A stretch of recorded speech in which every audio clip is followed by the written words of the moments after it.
할렐루야. 오늘 함께 읽으실 말씀은 히브리서 10장 26절부터 39절까지의 말씀입니다.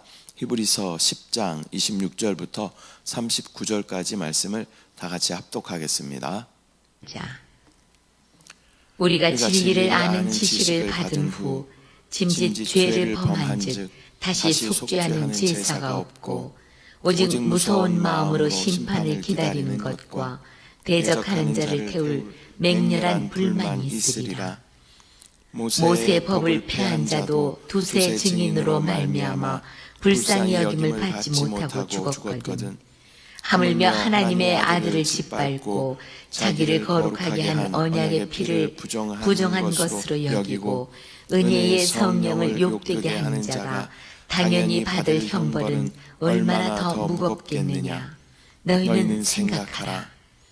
원수 갚는 것이 내게 있으니 내가 갚으리라 하시고 또다시 주께서 그의 백성을 심판하리라 말씀하신 것을 우리가 아노니 살아계신 하나님의 손에 빠져 들어가는 것이 무서울진저. 전날에 너희가 빛을 받은 후에 고난의 큰 싸움을 견뎌낸 것을 생각하라. 혹은 비방과 환난으로서 사람에게 구경거리가 되고 혹은 이런 형편에 있는 자들과 사귀는 자가 되었으니 너희가 가진 자를 동정하고 너희 소유를 빼앗기는 것도 기쁘게 당한 것은 더 낫고 영구한 소유가 있는 줄 알미라. 그러므로 너희 담대함을 버리지 말라. 이것이 큰 상을 얻게 하느니라. 너희에게 인내가 필요함은 너희가 하나님의 뜻을 행한 후에 약속하신 것을 받기 위함이라. 잠깐 후면 오실 이가 오시리니 지체하지 아니하시리라. 나의 의인은 믿음으로 말미암아 살리라. 또한 뒤로 물러가면 내 마음이 그를 기뻐하지 아니하리라 하셨느니라. 우리는 뒤로 물러가 멸망할 자가 아니요 오직 영혼을 구원함에 이르는 믿음을 가진 자니라. 아멘. 할렐루야. 오늘은 히브리서 10장 26절부터 39절까지 말씀을 우리가 함께 읽었습니다. 오늘의 본문은 의도적인 죄의 위험성과 또 믿음의 인내를 강조하여 그렇게 말씀하고 있습니다. 히브리서가 유대인들을 대상으로 기록된 글이라고 말씀드렸습니다. 또 당시 예수님을 영접한 자들 중에 핍박을 견디지 못하고 또 예수님을 부인하고 배교하는 사람들이 다소 있었던 것 같습니다. 그래서 저자는 그들에게 다시 한번 경고하면서 또 한편으로는 격려하면서 이 글을 기록하고 있는 것입니다. 예수님의 희생을 알고도 또 죄 사함을 알고도 고의적으로 죄를 짓는 것은 심각한 결과를 초래하지만 또 믿음으로 살아가는 자들은 하나님께서 기뻐하시고 또 하나님의 놀라운 은혜와 또 축복을 받아 누리게 되는 줄 믿습니다. 본문을 통해서 하나님이 기뻐하시는 믿음의 길은 무엇인지 다시 한번 살펴보도록 하겠습니다. 먼저 26절 보겠습니다. 우리가 진리를 아는 지식을 받은 후 짐짓 죄를 범한즉 다시 속죄하는 제사가 없고, 예수님의 복음을 알고도 그것을 기만하고 또 의도적으로 죄를 짓는 것은 심각한 문제인 것입니다. 여기서는 배교하는 유대인들에 대하여 말씀하는 것으로 이런 경우 더 이상 속죄의 기회가 주어지지 않는다라고 강력하게 경고하며 말씀하고 있습니다. 27절 오직 무서운 마음으로 심판을 기다리는 것과 대적하는 자를 태울 맹렬한 불만 있으리라. 이러한 자들은 하나님의 심판을 피할 수 없다라고 말씀하고 있습니다. 고의적인 불순종은 하나님의 공의로운 심판을 초래하게 되는 것입니다. 28절 29절 모세의 법을 폐한 자도 두세 증인으로 말미암아 불쌍히 여김을 받지 못하고 죽었거든. 하물며 하나님의 아들을 짓밟고 자기를 거룩하게 한 언약의 피를 부정한 것으로 여기고 은혜의 성령을 욕되게 하는 자가 당연히 받을 형벌은 얼마나 더 무겁겠느냐. 너희는 생각하라. 구약의 율법을 어긴 자도 엄격한 그런 형벌을 받았습니다. 그런데 율법의 실체이시고 예수님은 율법의 실체이시고 완성이시죠. 그 예수님의 복음을 알고도 그 보혈의 놀라운 능력을 알고서도 그것을 거부하는 자들은 더욱 엄중한 심판을 받게 되는 것입니다. 30절 31절 원수 갚는 것이 내게 있으니 내가 갚으리라 하시고 또 다시 주께서 그의 백성을 심판하리라 말씀하신 것을 우리가 아노니 살아계신 하나님의 손에 빠져 들어가는 것이 무서울진저. 하나님은 사랑의 하나님이시지만 또한 공의의 하나님이십니다. 그래서 하나님의 공의가 만족되지 않는 사랑은 하나님께 있을 수 없는 그러한 사랑인 것입니다. 그래서 하나님은 하나님의 공의대로 하나님의 뜻에 합당하지 않은 자들을 심판하실 수밖에 없는 것이죠. 우리는 하나님을 사랑하며 감사해야 합니다. 또 하나님을 기뻐해야 합니다. 그러나 또 한편 하나님의 심판을 두려워하며 또 경건한 그런 삶을 살아가야 하는 줄 믿습니다. 우리는 하나님의 은혜를 가볍게 여기지 말고 늘 경건과 두려움으로 신앙을 지켜나가야 할 줄 믿습니다. 32절 전날에 너희가 빛을 받은 후에 고난의 큰 싸움을 견디어낸 것을 생각하라. 초대교인들은 이 복음의 빛을 받아들인 사람들입니다. 그리고 고난의 큰 싸움들을 이미 견디어낸 그러한 사람들이었습니다. 그러나 믿음으로 인하여 그 어려움을 다 견뎌냈지만 또 마지막까지 견디지 못하고 배교하는 그러한 유대인들이 있었다라는 것을 우리는 알 수 있는 것입니다. 그래서 저자는 계속 격려하면서 그때를 기억하면서 우리 다시 한번 견뎌보자라고 격려하는 글인 줄 믿습니다. 33절 혹은 비방과 환난으로서 사람에게 구경거리가 되고 혹은 이런 형편에 있는 자들과 사귀는 자가 되었으니 너희가 갇힌 자를 동정하고 너희 소유를 빼앗기는 것도 기쁘게 당한 것은 더 낫고 영구한 소유가 있는 줄 알미라.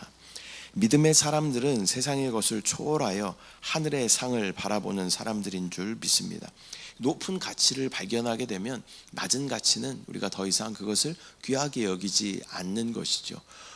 100만 원짜리 수표가 있고 여기 1,000원짜리가 있다 그러면 1,000원짜리가 예전에 100만 원이 없을 때는 굉장히 귀한 것이었지만 100만 원을 갖게 된 후에 1,000원짜리를 막 애지중지하고 그러진 않는 것이죠. 우리가 높은 가치이신 예수 그리스도를 발견했다면 우리는 더 이상 이 땅 가운데 가치를 소중하게 여기는 그런 사람들이 아닌 줄 믿습니다. 우리의 소망은 하늘에 있는 줄 믿습니다.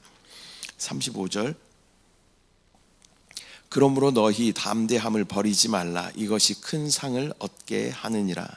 믿음으로 사는 자들에게는 하나님께서 반드시 보상하여 주시는 줄 믿습니다. 그 소망을 가지고 끝까지 인내하는 삶을 살아야 할 줄 믿습니다. 36절 너희에게 인내가 필요함은 너희가 하나님의 뜻을 행한 후에 약속하신 것을 받기 위함이라. 신앙은 단순한 그런 감정이 아니라 끝까지 견디는 인내가 필요한 줄 믿습니다. 내가 은혜 받았어, 감동받았어, 눈물 흘리고 기뻐하고 여기서 끝나는 것이 아니라 우리에겐 반드시 고난이 있어요. 저와 여러분이 신앙을 끝까지 가지고 간다면 우리에게는 반드시 고난이 있습니다. 그러나 이 고난을 인내하고 견디는 것이 신앙의 진짜 의미인 줄 믿습니다. 예수 그리스도께서 우리를 위하여 십자가의 길을 인내하며 가셨던 것처럼 우리도 역시 신실하신 그분처럼 신실함으로 끝까지 견디며 승리해야 할 줄 믿습니다.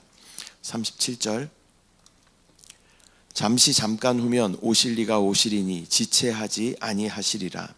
예수님은 반드시 다시 오신다고 약속하셨습니다. 우리에게 이 재림에 대한 신앙을 다시 한번 점검해 봐야 할 줄 믿습니다. 우리의 믿음은 그날을 바라보며 더욱 굳건해야 하는 것입니다. 초대교회의 인사가 마라나타였습니다. 그 당시에 많은 어려움과 로마의 박해가 있었던 그러한 시대였죠. 그러면서 서로 인사가 마라나타 이렇게 인사하는 것이었어요. 주님 곧 오신다. 우리 좀 더 견뎌보자, 버텨보자. 그런 인사로 서로에게 격려하였던 인사가 마라나타였습니다. 우리에게도 그런 마라나타 신앙이 필요한 줄 믿습니다. 우리도 마지막 시대를 살아가고 있는 것이죠.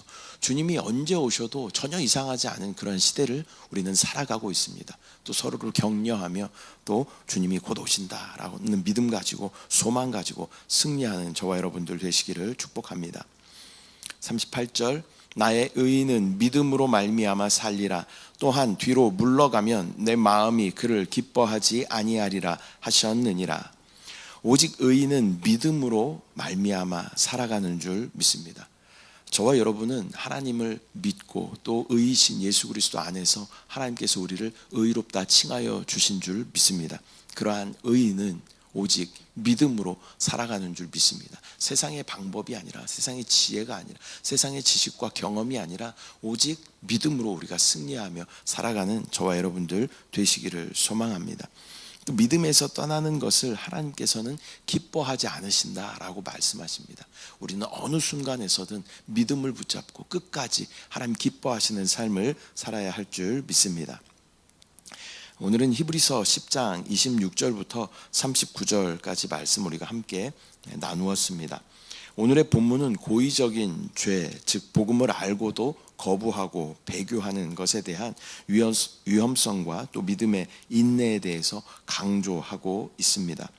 우리는 하나님 앞에서 두려운 마음으로 살아야 하지만 동시에 믿음으로 끝까지 견디며 하나님의 약속을 바라봐야 할 줄 믿습니다. 하나님의 대표적인 속성이 미쁘신 신실하신 그러한 속성입니다. 이것은 약속을 잘 지킨다, 믿을 만한 분이시다라는 그런 의미를 가지고 있어요. 그분의 약속은 반드시 이루어집니다. 우리가 그 약속을 믿기 때문에 우리가 그리스도인으로 살아가는 것 아니겠습니까? 보이지 않고 잡히지 않고 들리지 않아도 하나님의 약속은 반드시 이루어진다. 믿음은 바라는 것들의 실상이요 보이지 않는 것들의 증거다라고 말씀하시는 것입니다. 그것이 보이지 않더라도 신실하신 하나님께서는 반드시 그 약속을 우리 가운데 지켜주신다. 세상이 흉흉하고 정말 정치, 경제, 사회 모든 분야에서 어려운 그런 시대를 살아가고 있습니다. 또 기후가 또 이상하고 전쟁의 소문, 지진이 끝도 없이 일어나고 그런 시대를 우리가 살아가고 있습니다. 이 모든 것은 뭐예요? 마지막 때에 일어날 수 있는 그러한 사인으로 하나님께서 주시는 것이죠. 그렇기 때문에 우리는 이 마지막 때를 살아가며 더욱 믿음을 굳건하게 하고 주님 오실 것을 믿음으로 소망하며 우리 안에 계신 주님을 바라보고 끝까지 인내하며 이 믿음을 붙잡아야 할 줄 믿습니다. 뒤로 물러가면 하나님께서 기뻐하지 않으신다라고 말씀하셔요. 우리는 주님께서 기뻐하시는 삶을 주님을 향하여 끝까지 달려가야 할 줄 믿습니다. 기도하겠습니다. 사랑의 주님, 은혜와 사랑을 감사드립니다.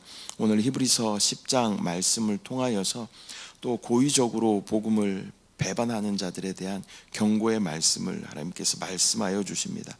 우리는 하나님 앞에서 두려운 마음으로 또 믿음을 붙잡고 살아가야 하지만 또한 끝까지 믿음 붙잡고 소망으로 견디는 믿음이 우리에게 필요함을 말씀하여 주셨습니다. 주여, 마지막 때를 살아가고 있는 우리가 마라나타의 신앙으로 끝까지 주님 오심을 소망하며 신실하신 주님을 전적으로 의지하고 믿으며 나아갈 수 있도록 주여 인도하여 주시옵소서.